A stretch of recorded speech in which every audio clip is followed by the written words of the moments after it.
ಅಂದು ಕುಳಿತುಕೊಳ್ಳುವೆನು. ಅದಕ್ಕೆ ನಾನು ಹೇಳುವುದು ನೀನು ಬಲು ಜಾಣೆ ಎಂದು.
ದೇವಿ ಪ್ರಿಯೋತ್ತಮ ಪ್ರಿಯೋತ್ತಮೆ ಪ್ರಾಣವಲ್ಲಭ ಪ್ರಾಣವಲ್ಲವೇ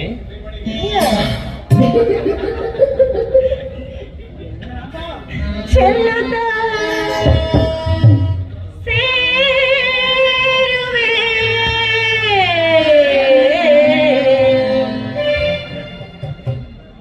ಪ್ರಾಣೇಶ್ವರ ದೇವಿ ಚೆಲ್ಲುತ್ತ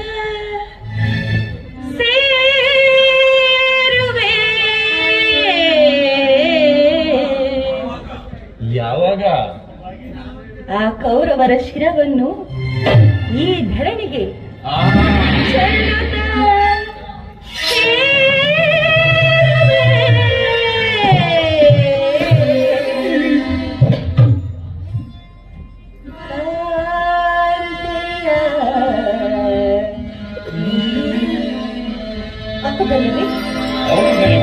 ಆದರೆ ಅದಕ್ಕಿನ್ನು ಬಹಳ ಸಮಯವಿರುವುದು.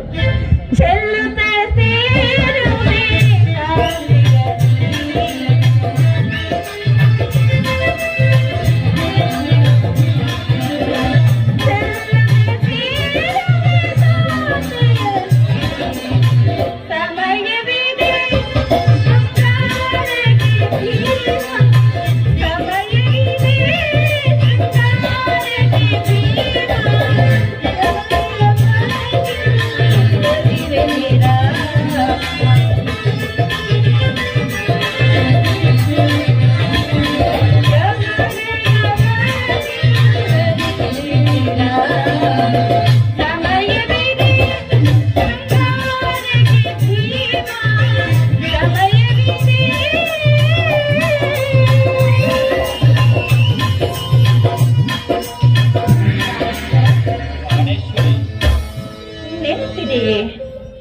ಹಿಂದೊಂದು ದಿನ ಏನನ್ನ ಬಿಚ್ಚಿದ ಕೇಶ ರಾಶಿಯನ್ನು ನೋಡಿ ಕುರುಕುಲ ಆಂತಕ ಕರಾಳ ರಾತ್ರಿ ಎಂದು ಪ್ರಿಯ ತಾವೇ ಸಂಬೋಧಿಸಿದಿರಿ. ಇನ್ನು ಏನನ್ನು ಹೇಳಿದ್ರಲ್ಲ? ನಿನ್ನ ಬಿರುನುಡಿಗಳನ್ನ ಹಿಂದೆ ನಿನಗೊದಗಿದ್ದ ನಾನಾ ಕಷ್ಟಗಳನ್ನು ಪರಿಹರಿಸುವುದು ಮರೆತೆಯ ತುಂಬಿದ ಸಭೆಯಲ್ಲಿ ಅಗ್ರಜನ ಮಾತಿಗೆ ವಿರುದ್ಧವಾಗಿ ನುಡಿಯಬಾರದೆಂದು ಸುಮ್ಮನಿದ್ದ ಮಾತ್ರಕ್ಕೆ ನನ್ನನ್ನು ಕೈಲಾಗದ ಹೇಳಿ ಎಂದು ಜನಿದೆಯೋ? ಕೇಳು, ಸಪ್ತ ಸಾಗರಗಳ ಏಕಕಾಲದಲ್ಲಿ ಬಾಧ್ಯವಾದ ಆ ತ್ರಿಮೂರ್ತಿಗಳೇ ಧರೆಗುರುಳಿಸಿ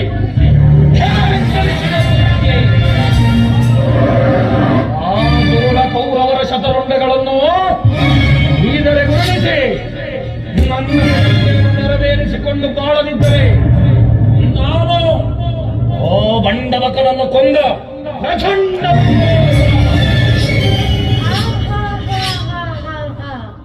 ಪ್ರಾಣೇಶ್ವರ ಹೇಳುವುದು ಮಾತ್ರವಲ್ಲ, ಆಡಿದಂತೆಯೇ ನಡೆಯಬೇಕೆಂಬುದೇ ನನ್ನ ಇಚ್ಛೆ. ಕೇವಲ ನಾನಿಚ್ಛಿಸಿದರೇನಾಗುವುದು? ಎಷ್ಟೇ ಆದರೂ ನೀವು ನಿಮ್ಮಣ್ಣನ ಆಜ್ಞಾಧಾರಕರಲ್ಲವೇ? ನನ್ನನ್ನು ಕೆರಳಿಸಬೇಡ. ಈಗ ನಾನು ಯಾರ ಆಜ್ಞಾಧಾರಕನಲ್ಲ. ಶಾಂತಿಯನ್ನು ಬಯಸುವವರು ಸಂಯುಕ್ತಸ್ಥಾನದಲ್ಲಿ ತೊಡಗಲಿ. ಆತುರದಿಂದ ಯುದ್ಧವನ್ನು ಧರ್ಮಪಾರಾಯಣನಾದ ಯುಧಿಷ್ಠಿರನು ಆ ದುರ್ಯೋಧನನ ಅನಂತ ಅಪರಾಧಗಳನ್ನು ಕ್ಷಮಿಸಬಹುದು. ಆದರೆ ನಾನು ಮಾತ್ರ ಕ್ಷಮಿಸುವುದಿಲ್ಲ ದೇವಿ, ಕ್ಷಮಿಸುವುದಿಲ್ಲ. ಕೌರವನ ಬಾಳಗೆ ಕಾಡು ಕಾಡು ನೀಸುವ ಮನೆಯೇ ಕೌರವನೇ. ಕೌರವನ ಬಾಳಗೆ ಕಾಡು ಕಾಡು ನೀಸುವ ಮನೆಯೇ ದೂರ ನೋಡು ಸೈರಿ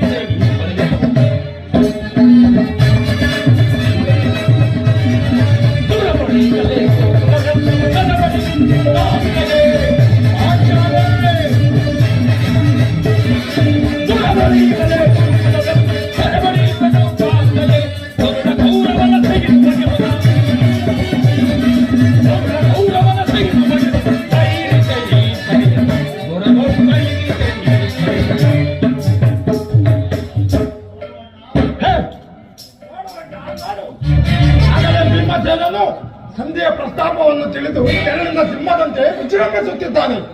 ಅವನನ್ನು ಸಮಾಧಾನಪಡಿಸಲು ನಿನ್ನನ್ನು ಹೊರತು ಮತ್ತಾರು ಮೂಲ ಕಾರಣಗಳನ್ನು ಶ್ರೀಕೃಷ್ಣನು ಹೇಳುತ್ತಿದ್ದರು. ಜಗತ್ತಿನ ಸುಖ ದುಃಖಗಳಿಗೆ ಸ್ತ್ರೀಯರೇ ಮೂಲ ಕಾರಣಗಳು. ಅರ್ಜುನ, ಕೌರವರೊಡನೆ ಯುದ್ಧಕ್ಕಿಂತ ಈ ನಮ್ಮ ಸಹೋದರನ ಕೋಪವನ್ನು ಶಮನ ಮಾಡುವುದು ನಮಗೂ ಒಂದೊಂದು ಸಾರಿ ಸಾಧ್ಯವಾಗಿದೆ. ಸಹೋದರ ಭೀಮಸೇನ, ನನ್ನಲ್ಲಿ ಕೋಪವೇ ತಮ್ಮ?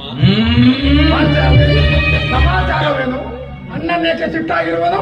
ಏಕೆ ಈ ನನ್ನ ಬಿರಿಗೂದಲು ನಿಮ್ಮ ಪ್ರಶ್ನೆಗೆ ಉತ್ತರ ಕೊಡಲಿಲ್ಲವೇನು? ಅಗ್ರಜ, ಸಮಯಕ್ಕೆ ಸರಿಯಾಗಿ ಬಂದೆ. ನನಗೆ ಯಾರಲ್ಲಿಯೂ ಕೋಪವಿಲ್ಲ. ಅರ್ಜುನನ ಸಮ್ಮುಖದಲ್ಲಿ ನಿಮಗೊಂದು ಮಾತನ್ನು ತಿಳಿಸಬೇಕೆಂದಿದ್ದೇನೆ. ಅದನ್ನು ನಿಮ್ಮಿಬ್ಬರ ಸಮ್ಮುಖದಲ್ಲಿ ಈಗಲೇ ಹೇಳುವೆನು. ಈ ಸಂಧಿಯ ಪ್ರಸ್ತಾಪವು ನಿಮಗೆ ಉಚಿತವಾಗಿ ಕಾಣಬಹುದು.